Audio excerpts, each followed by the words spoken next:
రామ్మోహన్ రావు గారు జూమ్లో జాయిన్ అవుతున్నారు. సో ముందుగా ఒకసారి మనం లక్ష్మీకాంత్ గారితో మాట్లాడుతున్నాం. గుడ్ మార్నింగ్ లక్ష్మీకాంత్ గారు. సో ఓవరాల్గా ఏంటి ఇప్పుడు జగన్మోహన్ రెడ్డి ఒకప్పుడు ధైర్యం ఆయన కోర్టులకి వెళ్ళి కనీసం సాక్ష్యం కూడా చెప్పేటటువంటి ఆ పరిస్థితి లేనటువంటి సిచ్యువేషన్. మరి అలాంటి పరిస్థితుల్లో నుంచి అంటే క్వాష్ పిటిషన్ కోర్టుకి వెళ్ళడం అనేది ప్రతి ఒక్కరికి ఉన్నటువంటి అది వాళ్ళ హక్కు, అది దాన్ని మనం ఏమీ అనలేము. బట్ ఆయన ఎప్పుడు కూడా కోర్టుకి వెళ్ళడానికి కూడా అంత సముఖత చూపేటువంటి పరిస్థితి లేదు. ఆయన కేసుకి సాక్ష్యం చెప్పడానికి కూడా వెళ్ళనటువంటి పరిస్థితులు మనం చూసాం.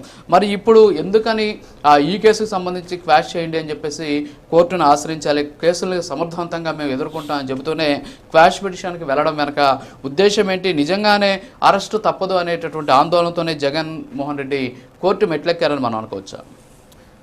ముందుగా ప్యానల్ సభ్యులకు కానీ ప్రైమ్ 9 వీక్షకులకు కానీ అందరికి కూడా నమస్కారాలండి.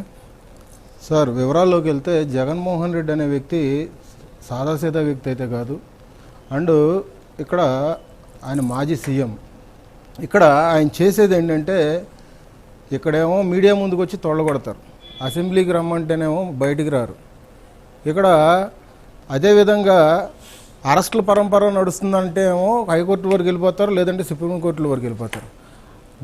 జగన్మోహన్ రెడ్డి అనే వ్యక్తి కోడికత్తికి భయపడతాడు, గొడ్లబోటుకి భయపడతాడు, తల్లికి భయపడతారు, చెల్లికి భయపడతారు, ప్రజలకి భయపడతారు, పరదాలు కట్టుకొని తిరుగుతారు.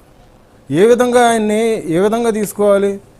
ఇక్కడ ఆ కేసుకు సంబంధించి పూర్వపరాలు చూసుకుంటే మొత్తం తప్పిదం అంతా ఆల్రెడీ అక్కడ అప్పుడు అధికారులు కూడా మొత్తం ముందుగా అప్పుడు గుంటూరు మిర్చియాడి దగ్గర నుంచి పొదుల దగ్గర నుంచి ప్రతి ఒక్క చోట కూడా హెచ్చరిస్తూనే ఉన్నారు, మీరు ఇట్లా చేయడం కరెక్ట్ కాదు, మీరు ఇట్లా చేస్తే చాలా తీవ్ర పరిణామాలు ఉంటాయన్నారు. ఆ తీవ్ర పరిణామాలు ఏమైనాయండి? 3 ప్రాణాలు పోయే స్థాయికి వెళ్ళిపోయింది. అక్కడ సింగయ్య అనే వ్యక్తి కాదు, మధు అనే వ్యక్తి కానీ, మొన్న చనిపోయిన మధు అనే వ్యక్తి కానీ, తర్వాత ఇంకొక రెడ్డి అనే ఇంకొక కుర్రోడు కానీ చనిపోయిన తర్వాత మినిమం మనకి మానవత్వం కూడా లేకుండా ఒక కాన్వాయ్ ఉంటుంది, Z+ కేటగిరీ ఉంటుంది. ఆయనకి 900 మంది సిబ్బంది ఉంటారు.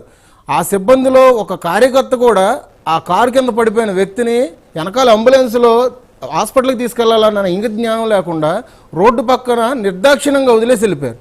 లక్ష్మీకాంత్ గారు, సబ్జెక్టివ్ కరెక్షన్. యాక్చువల్గా విషయం ఏంటంటే 900 మంది ఆయనకి లేరులే కానీ అది గతంలో అధికారంలో ఉన్నప్పుడు ఉండేవారని చెప్పేసి టీడీపీ వాళ్ళు చెప్పారు. తర్వాత అధికారం పోయిన తర్వాత కూడా నాకు 900 మంది సిబ్బంది ఉన్నారని ఆయనే అన్నారండి తాడేపల్లి సాక్షిగా. అవునా? ఓకే, తెలియదులేండి. అధికారం పోయిన తర్వాత కూడా ఆయన అన్నారు. అదే అంటున్నా, వ్యక్తిగత సిబ్బంది నాకు 900 మంది ఉన్నారని చెప్పేసి అని అన్నారు. ఇవాళ రోజున అంతమందిని పెట్టుకొని అంత Z+ కేటగిరీ పెట్టుకొని కావాలని జనంలోకి ఎందుకు వస్తున్నారు?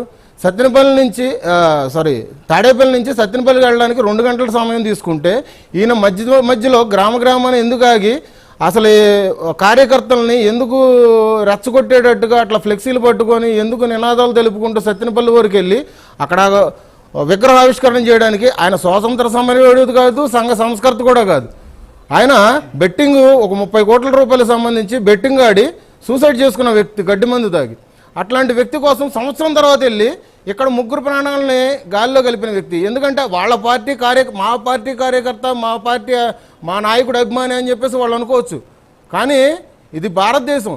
మనకేంటంటే ప్రజాస్వామ్యంలో ఉంటున్నాం. ఏ వ్యక్తి ప్రాణం పోయినా కానీ ఎవరైనా కానీ ఇక్కడ స్పందించాలి, ఏ పార్టీ వాళ్ళైనా కానీ దీన్ని వ్యతిరేకించాలి. ఇక్కడ మనం గట్టిగా మాట్లాడి తీరాలి. ఎందుకంటే ఇక్కడ జగన్మోహన్ రెడ్డికి సంబంధించిన వ్యక్తులు ఇట్లాగే మీడియా సాక్షిగా ఇట్లా మాట్లాడుతూ ఉండంటే ఎంతవరకు సమంజసం? ఇక్కడ ఆయన ఇప్పుడు కోర్టుకు వెళ్ళాలని చెప్పేసి అంటున్నారు, క్వాష్ పిటిషన్ తెచ్చుకుంటున్నారు అంటున్నారు. ఎందుకు భయపడి ఇట్లా క్వాష్ పిటిషన్ తెచ్చుకుంటున్నారు?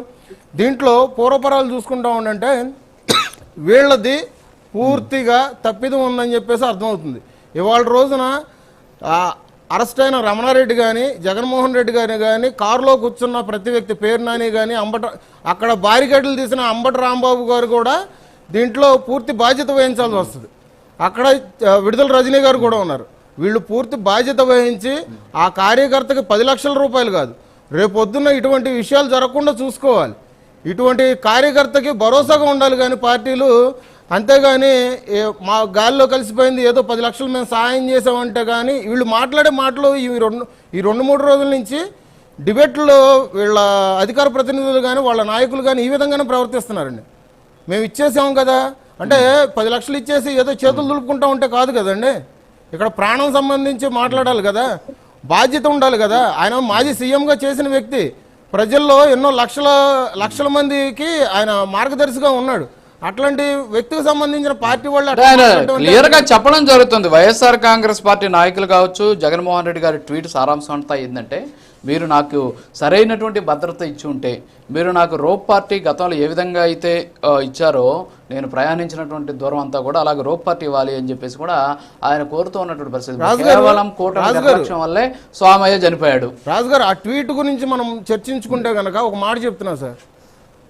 చంద్రబాబు నాయుడు గారిని ఎన్నిసార్లు ఆపారు వాళ్ళు అధికారంలో ఉన్నప్పుడు?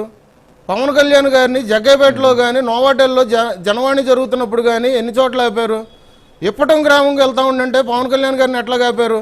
ఇక్కడ వాళ్ళు చేసేదేమో న్యాయం అనిపిస్తుందా, మేము చేస్తేనే అన్యాయం అనిపిస్తుందా? ఆంక్షల గురించి వాళ్ళు మాట్లాడకూడదు సార్.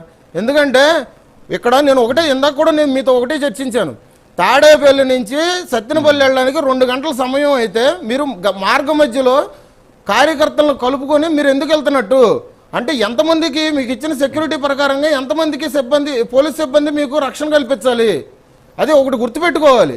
అంతేగాని మాకు భద్రత ఇవ్వలేదు అని మాట్లాడుతూ ఉండంటే ఇది ఎంతవరకు సమంజసం?